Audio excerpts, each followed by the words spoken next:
Trump has an influence.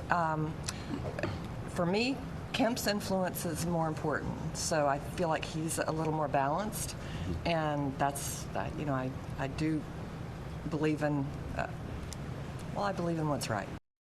Hearing from voters there, Governor Brian Kemp, though, was very active on the campaign trail, backing conservative outsider and former football coach Derek Dooley in the U.S. Senate runoff. How much influence did the governor truly have, though, in the race for the Senate between Dooley and President Trump-backed Congressman Mike Collins? Well, not enough. Both his endorsements, Burt Jones and Derek Dooley, couldn't convert that support into actual votes, which means Congressman Mike Collins will be facing off against Democratic Senator Jon Ossoff in November. Collins securing a last-minute boost on Sunday when President Trump waded into the race here, endorsing the two-term congressman over Dooley. But he knows he still needs more support to get him over the finish line. Thank you, Georgia! So most importantly now, I want to thank the people of Georgia for putting your trust in me. I mean, to those that voted for me, those that didn't, those that might not quite know me yet, I'm going to work every single day to earn your trust, your support, and your vote. Conservative outsider and former football coach Derek Dooley was hoping the endorsement by Governor Brian Kemp would boost him to victory, but it fell short here. Our Rashad Williams was at Derek Dooley's watch party tonight, and Rashad, I mean, it was a tough loss for the Dooley campaign, of course, and his supporters. It was a tough loss. Derek Dooley was passionate and at times emotional on stage during his speech once the race was called.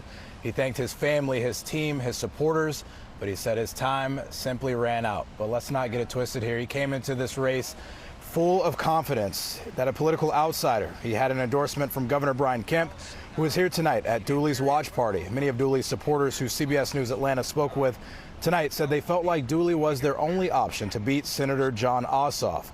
President Donald Trump's endorsement of Mike Collins earlier this week may have been a contributing factor in this loss for Dooley. The margin of victory for Collins in last month's primary was more than 10% of the votes. Tonight, Collins won again by more than 10%. Congratulations to Congressman Collins.